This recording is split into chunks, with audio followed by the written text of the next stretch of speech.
가정에서 그 어머니들께서 예를 들어 독서를 지도할 때나 이런 독해력을 지도하고 싶을 때 우리 아이가 어떤 부분들을 잡아주고 지도하면 좋을지 독서를 할 때 또는 안녕하세요 학급 구성원 여러분, 담임교사 안쌤입니다.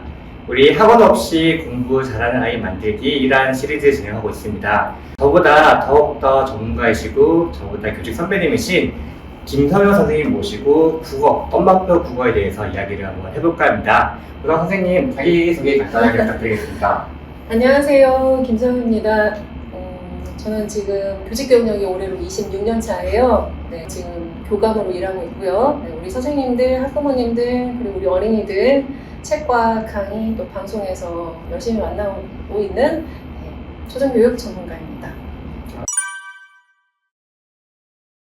아마 우리 구독자분들, 우리 학급 구성원분들도 유튜브나 강연에서 정말 많이 뵀을 거예요.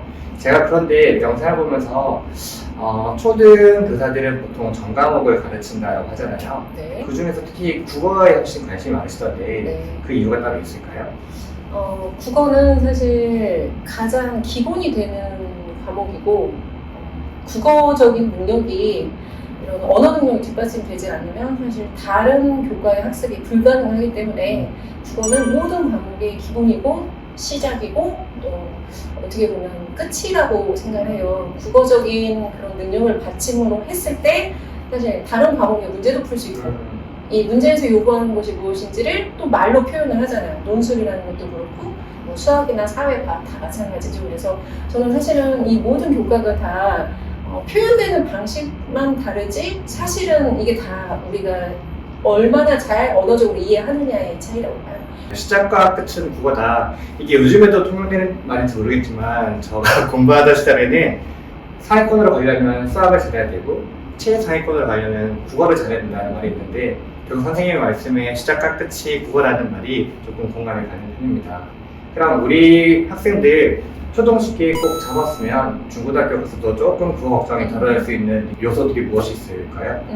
제가 우연히 중등 선생님들이랑 이야기할 기회가 몇 번 있었어요. 근데 저희는 초등이니까 우리 아이들이 졸업하면 중학교 가서 당연히 잘 해주겠지 이 정도로 막연하게 기대를 했다면 이 중등 선생님들이 하시는 말씀이 있더라고요. 교과서에 진도를 나갈 수가 없다.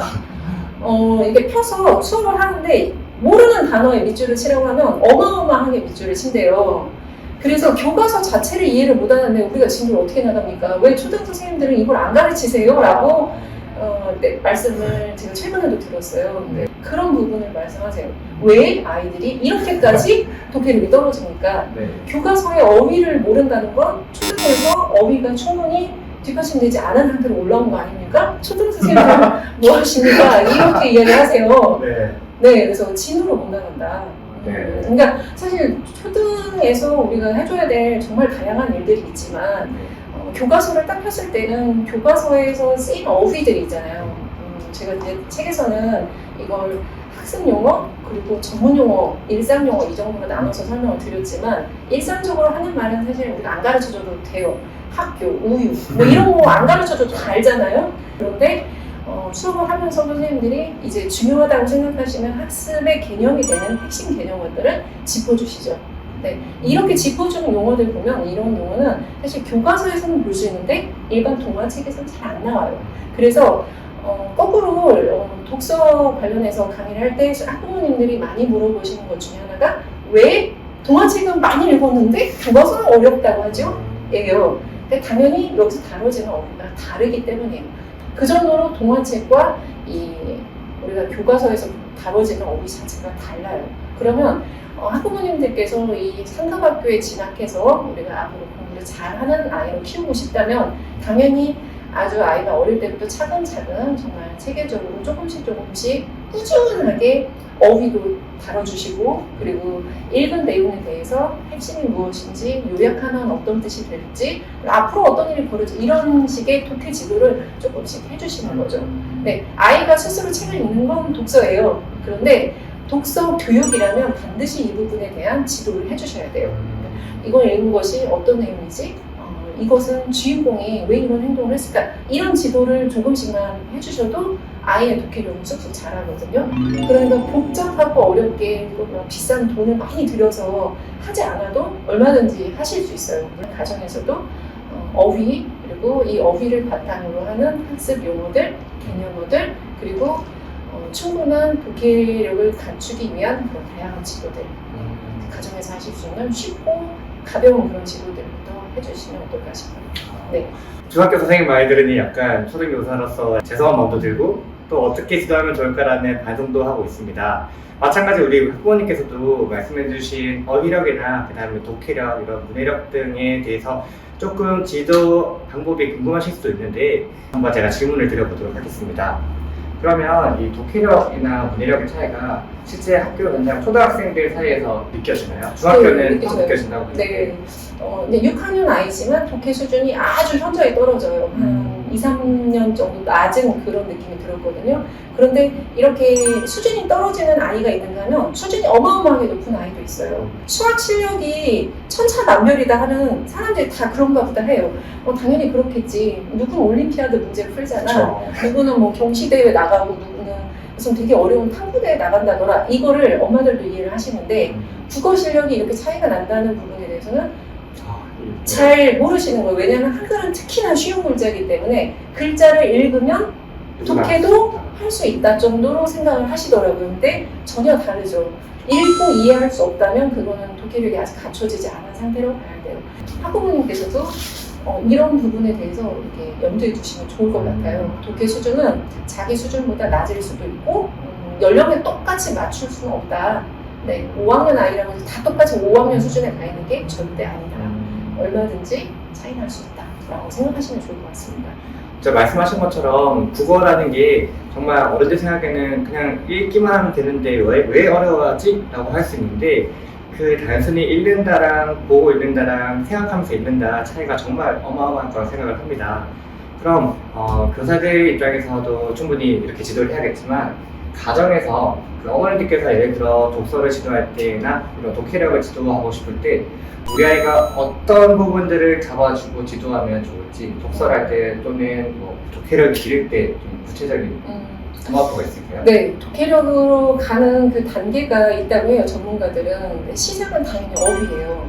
어휘를 모르는 상태로 책을 읽거나 문장을 구사할 수는 없거든요. 그래서 어휘를 키워주는 것은 그냥 당연히 너무 기본적인 단계거든요. 시작은 어휘로 시작합니다. 낱말, 단어를 익히는 것부터 시작하는데요. 예를 들면 모래까지는 알아요. 네. 운동장이 다 모래니까. 네. 근데 모래 파타니까 뭐지?